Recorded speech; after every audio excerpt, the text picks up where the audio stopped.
next concept now. Okay, suppose I have got two numbers like this, 16 upon 36. If I take this number 16 upon 36, the entire number is called as a rational number because it is a ratio of two integers. Okay, it's a rational number. But individually 16, if the numerator 16 and the denominator 36, are they prime numbers or composite numbers? They are composite numbers individually. 16 is a composite number and 36 is also a composite number. Okay, now 16 upon 36, if I divide, I have a number which divides both of them. 4 divides both of them, correct? No, 4 4s are 16, 4 9s are 36. Okay, 4 divided both of them, right? Now here, I got 4 upon 9. Now can I get one number which divides both of them? Can I say 2 2s are 4 and 2 somethings are 9? No, I cannot have one number which divides both 4 and 9. That is why this 4 and 9, they are called co-prime numbers. Individually they are not prime. 4 is not a prime number.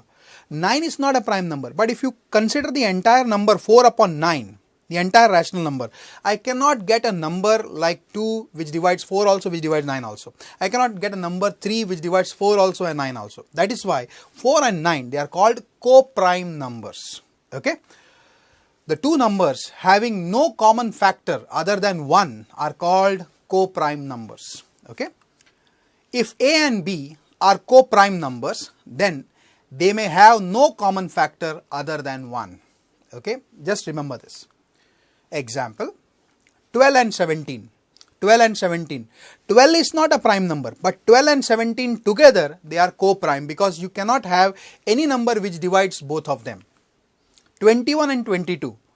21 is not prime, 22 is not prime, but 21 and 22 together are co-prime because you cannot have a number which divides both 21 and 22. 33 and 40. 33 is not prime, 40 is not prime, but 33 and 40 if considered together becomes co-prime because you cannot have a number which divides both of them. Let P be a prime number. If P divides A square, then P divides A also. This is the next concept we are seeing. If P is a prime number and if P divides A square, then P divides A also. What is the meaning of this? Let us take an example. If 2 divides 8 square, then 2 divides 8 also. Correct. If 7 divides 35 square, then 7 divides 35 also. So remember this, what we have. If P divides A square, then P divides A also. Just remember this. Okay. We will have to use it in the next sum, but that we are going to learn. The question is this, 1.3 exercise.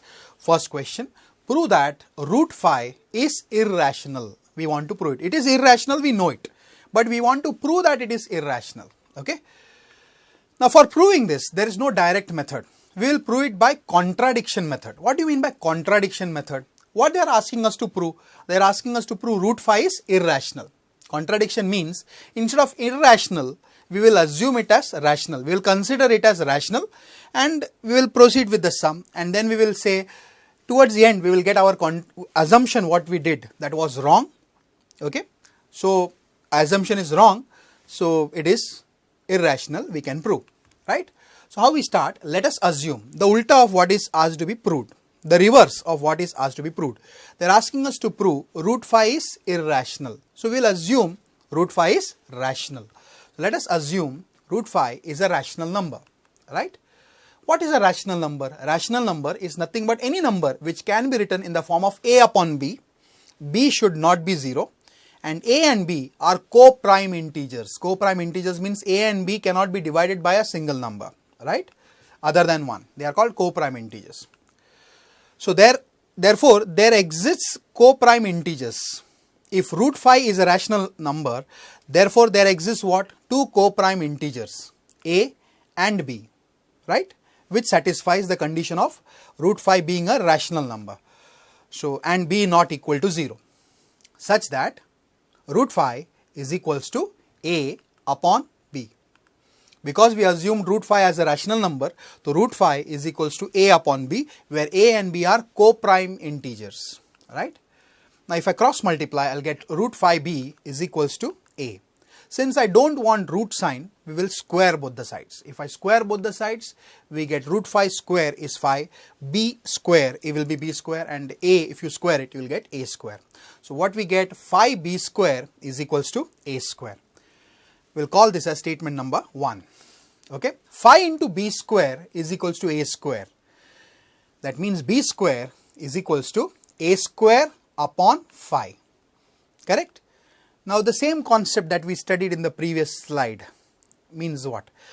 If a square can be divided by phi,